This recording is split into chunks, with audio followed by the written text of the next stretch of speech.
नमस्कार दोस्तों, study point channel में आप सबका स्वागत है।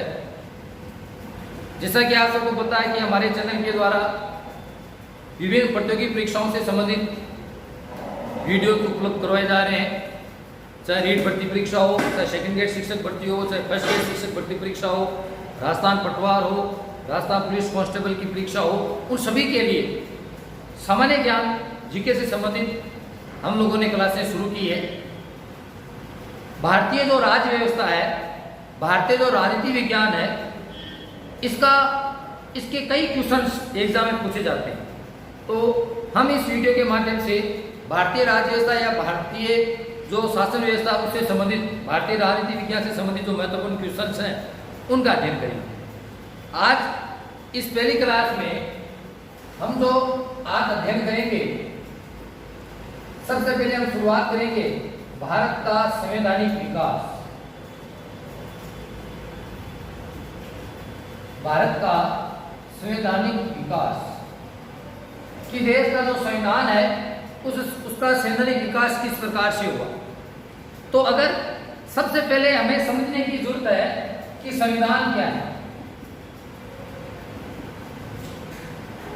संविधान समधन विधान, विधान यानी कानून, सम यानी समान, कानूनों का ऐसा संग्रह जो देश में निवास करने वाले सभी नागरिकों के लिए समान रूप से लागू होते हैं। संविधान ये एक सामान्य अर्थ है।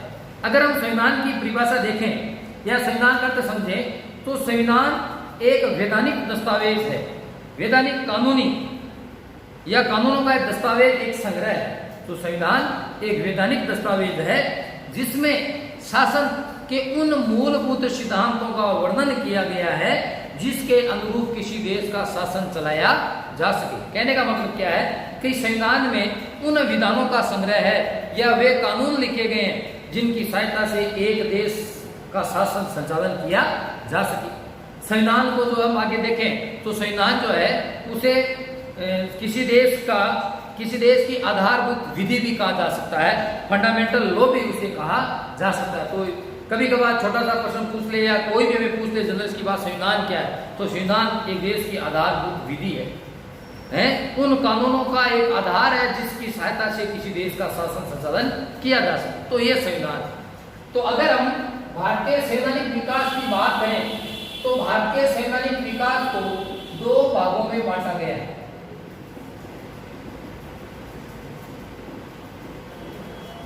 भारत का जो संवैधानिक विकास है उसे कितने भागों में बांटा गया है? दो भागों में बांटा गया। दो भाग कौन कौन से? पहला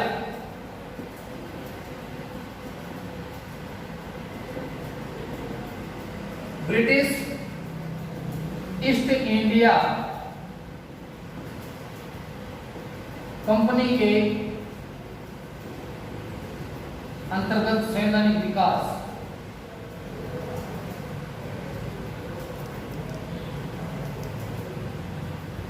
और दूसरा है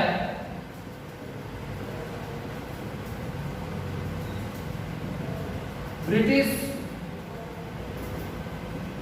सरकार के अंतर्गत संवैधानिक विकास। तो भारत का जो संवैधानिक विकास है उसे दो भागों में बांटा गया है। पहला उन संवैधानिक विकास की बात करेंगे जो ब्रिटिश ईस्ट इंडिया कंपनी के अंतर्गत किए गए थे, और कुछ संवैधानिक विकास कब हुआ? जब ब्रिटिश सरकार के अंतर्गत देश का क्या हुआ? संवैधानिक विकास हुआ। अगर हमें अंग्रेजों की बात करें तो सन भारत में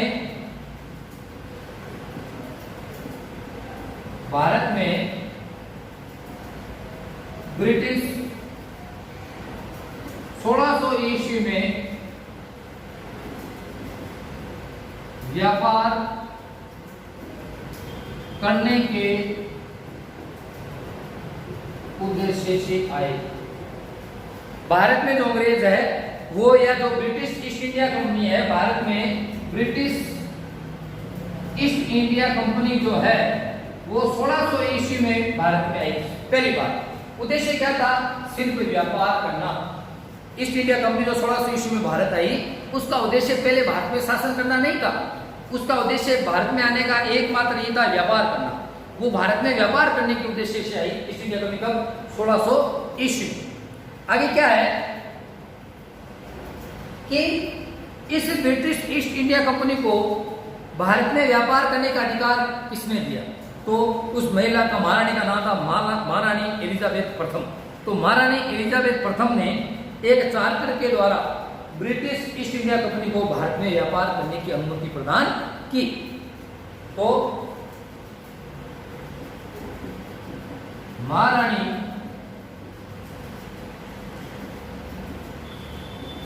एलिजाबेथ प्रथम ने एक चार्टर द्वारा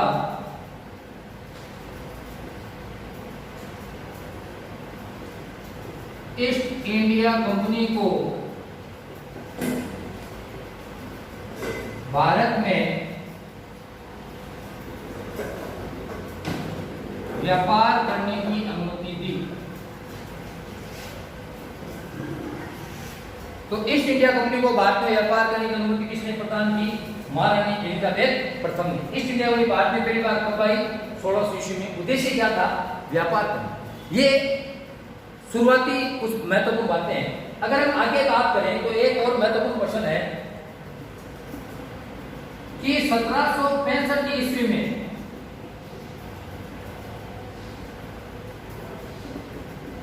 ईस्ट इंडिया कंपनी को 1765 ईस्वी में ईस्ट इंडिया कंपनी को बंगाल, बिहार व उड़ीसा के दीवानी अधिकार प्राप्त हुए।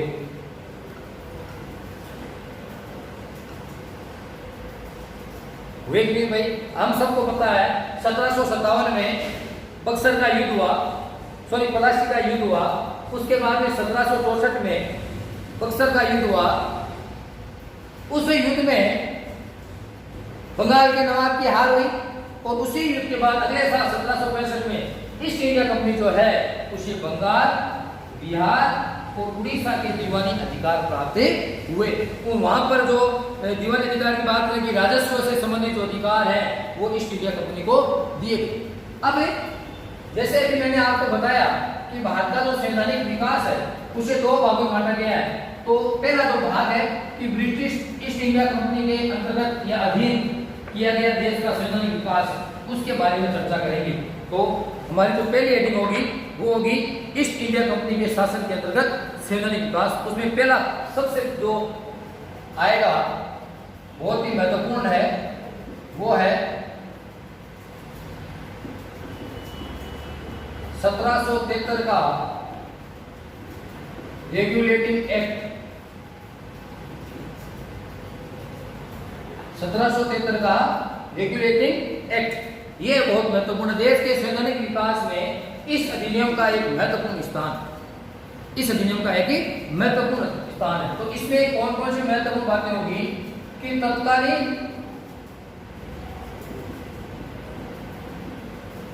तत्कालीन ब्रिटिश प्रधानमंत्री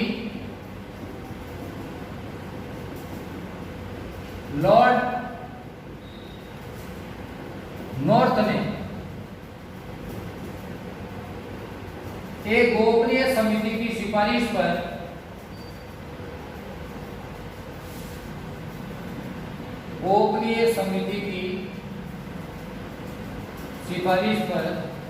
इस एक्ट को लागू किया। इस एक्ट को लागू किया और इसे क्या नाम दिया गया? Regulating act. जो कब हुआ? 1773 में। बहुत महत्वपूर्ण प्रश्न कि रेगुलेटिंग एक्ट के समय लागू करने के समय प्रधानमंत्री, ब्रिटिश प्रधानमंत्री कौन था? तुम्हारा जवाब क्या होगा? Lord north. इसमें अगली महत्वपूर्ण बात क्या है कि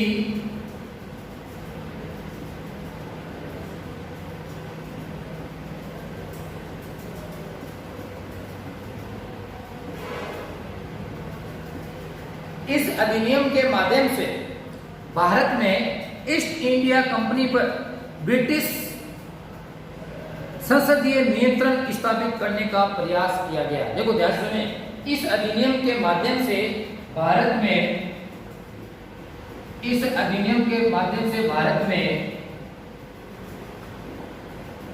ईस्ट इंडिया कंपनी पर ब्रिटिश संसदीय नियंत्रण का प्रयास किया गया। कहने का मतलब क्या हुआ कि 1773 का जो रेगुलेटिंग एक्ट है उसके तहत ये कोशिश की गई कि भारत में जो ईस्ट इंडिया कंपनी है उस पर ब्रिटेन की संसद का नियंत्रण स्थापित किया जाए। ये कोशिश की गई, प्रयास किया गया कि भारत में ईस्ट इंडिया कंपनी पर ब्रिटिश संसदीय नियंत्रण का प्रयास किया जाए, कोशिश की जाए। एग्जाम में प्रश्न क्या पूछेगा कि किस एक एक्ट के तहत ब्रिटिश ईस्ट इंडिया कंपनी पर ब्रिटिश संसदीय नियंत्रण का प्रयास किया गया। हमारा जवाब क्या होगा? 1773 का रेगुलेटिंग एक्ट। अगर हम इसके बारे में और देखें,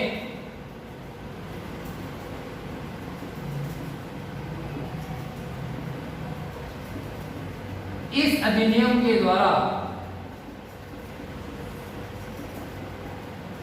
बंगाल के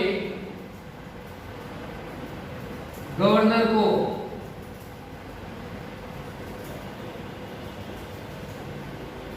गवर्नर जनरल बना दिया गया। 1764 में बंगाल पर अधिकार हुआ और उस वहां का जो अधिकार था उसे गवर्नर कहा गया। लेकिन 1773 का जो रेगुलेटिंग एक्ट है उसके तहत बंगाल के गवर्नर का पदनाम बदलकर क्या कर दिया गया? Governor general. प्रश्न क्या पूछा जाएगा कि किस एक्ट के तहत बंगाल के गवर्नर को गवर्नर जनरल बना दिया गया? हमारा जवाब क्या होगा? 1773 का रेगुलेटिंग एक्ट। अगर हम आगे बात करें तो इसमें और क्या है कि इसकी सहायता के लिए, इसकी गवर्नर जनरल की सहायता के लिए एक 4 सदस्यीय कार्यकारी परिषद का गठन किया गया। तो इस अधिनियम के तहत गवर्नर जनरल की सहायता के लिए एक 4 सदस्यीय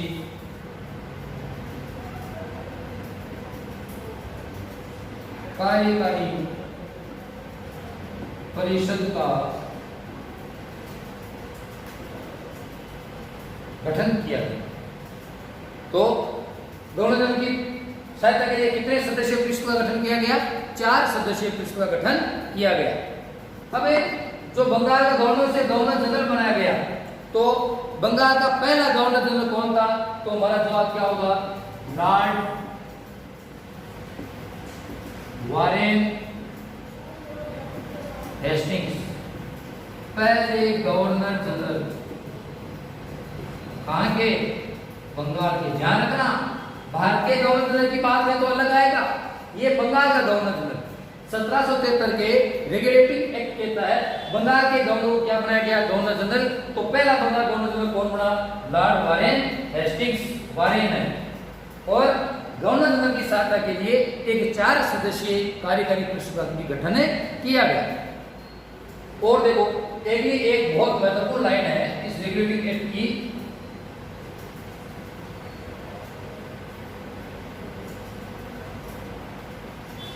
क्या है कि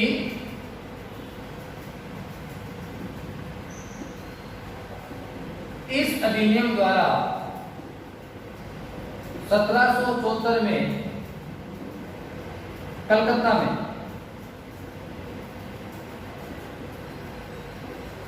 एक उच्चतम न्यायालय की स्थापना की गई।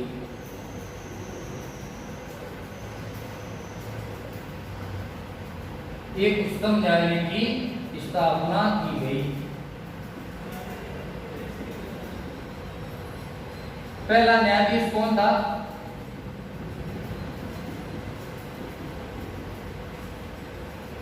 पहला न्यायाधीश कौन था? Sir Elijah Impey.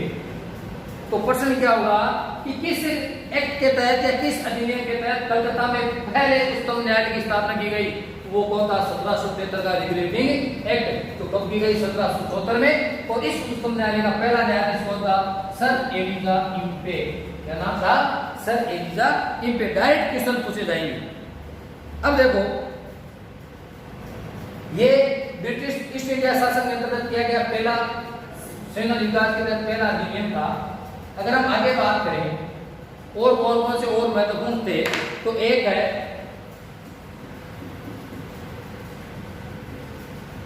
Pitt's India act 1784। Pitt's India act 1784। तो इसमें क्या होगा कि इस एक्ट को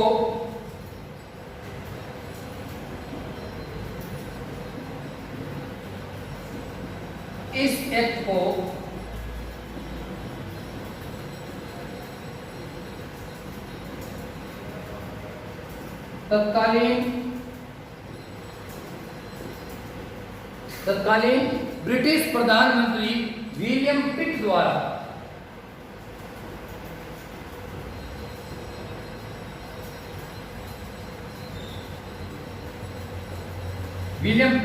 प्रस्तुत किया गया।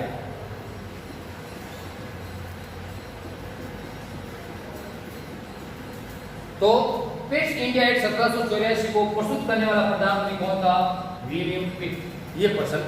और देखो इस एक्ट का सबसे महत्वपूर्ण अंग क्या है कि यह अधिनियम कंपनी द्वारा, ब्रिटिश ईस्ट इंडिया कंपनी द्वारा भारतीय जो राज्य अधिग्रहित किए गए, भारतीय जिन राज्य क्षेत्रों पर ब्रिटिश ईस्ट इंडिया कंपनी ने अपना अधिकार किया, उन सभी क्षेत्रों पर ब्रिटिश ताज अथवा ब्रिटिश क्राउन के स्वामित्व का दावा किया गया। तो इसमें लिखें, बहुत महत्वपूर्ण लाइन है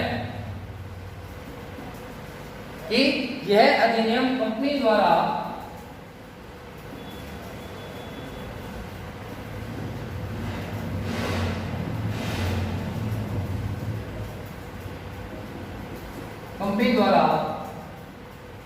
अधीन किए गए, कंपनी द्वारा अधिग्रहित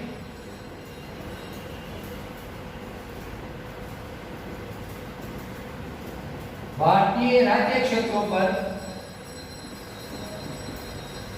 ब्रिटिश ताज अर्थात वहां का जो महारानी है, जो महाराजा है, सम्राट है, साम्राज्य है, उस ब्रिटिश ताज के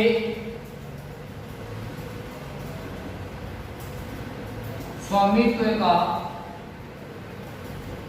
पहला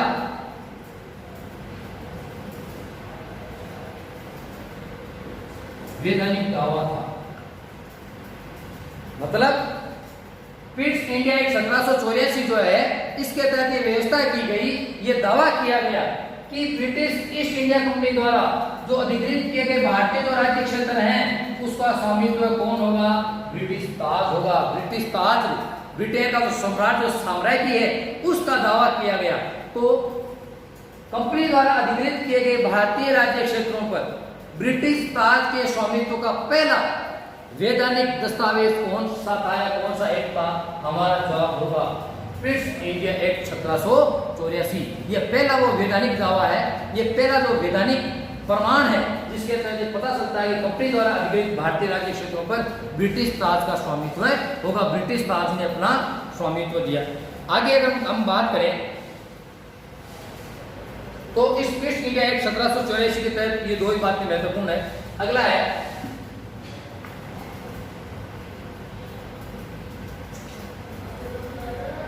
1786 का अधिनियम।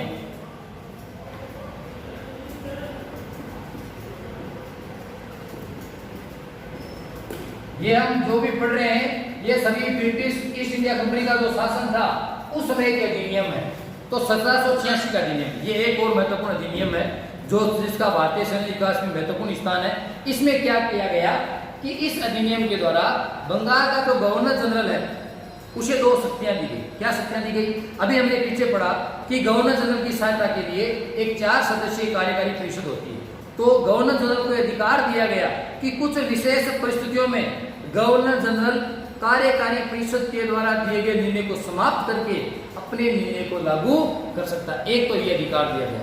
दूसरा कि गवर्नर जनरल को प्रधान सेनापति की शक्तियां भी दी गई, मुख्य सेनापति बना दिया गया, सारी शक्तियां गवर्नर जनरल को दे दी गई। तो ये दो प्रकार के अधिकार गवर्नर जनरल को दिए गए। तो देखें आप,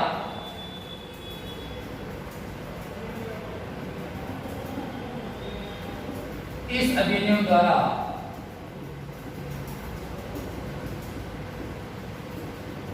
गवर्नर जनरल को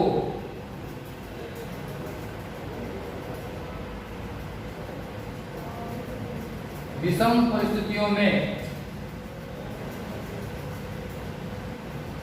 कार्यकारी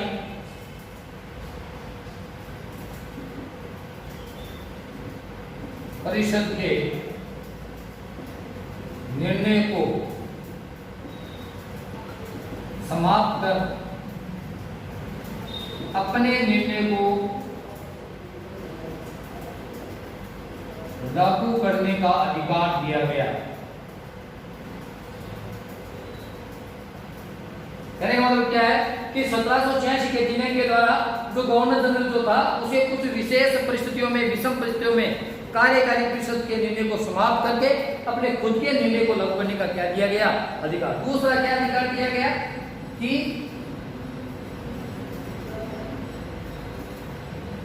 गवर्नर जनरल को प्रधान सेनापति की शक्तियां दी गई।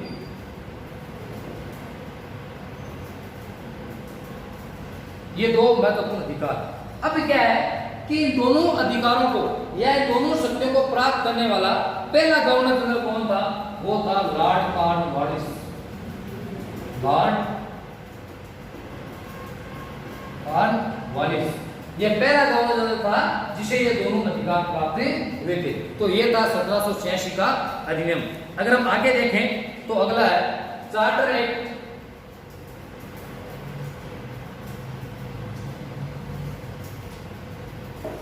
अगला है 1833 का चार्टर अधिनियम।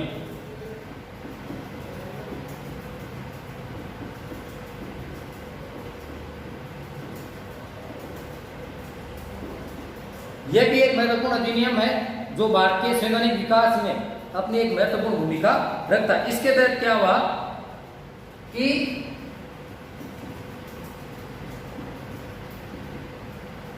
इस अधिनियम द्वारा, बहुत महत्वपूर्ण पॉइंट है, इस अधिनियम द्वारा बंगाल के गवर्नर जनरल को भारत का गवर्नर जनरल बना दिया गया।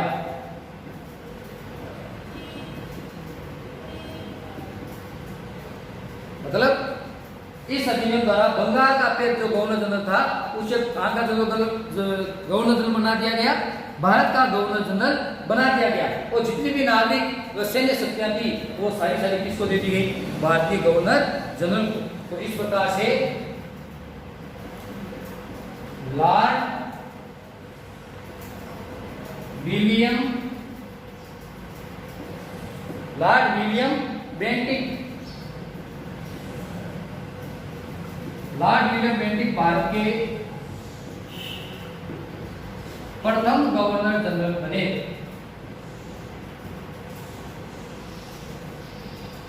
देखो पीछे नाम आया था lord Warren Hastings.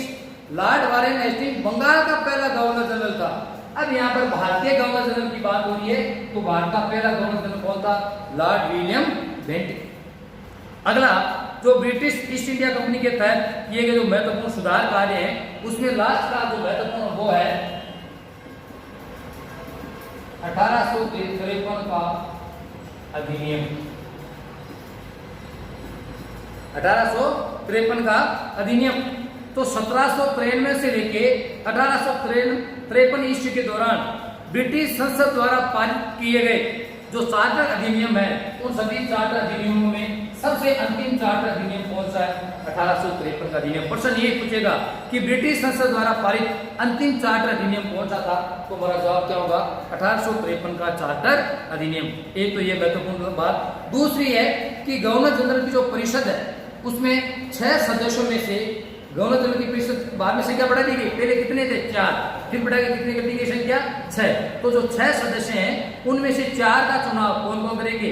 Bengal, Madras, Bombay और आगरा की जो स्थानीय समिति है उस स्थानीय जो प्रांतीय सरकारें उनके द्वारा किया जाएगा। आज की इस क्लास में इतना ही देख रहेंगे। आगे के लिए आप हमारे स्टडी चैनल से जुड़े रहिए। धन्यवाद।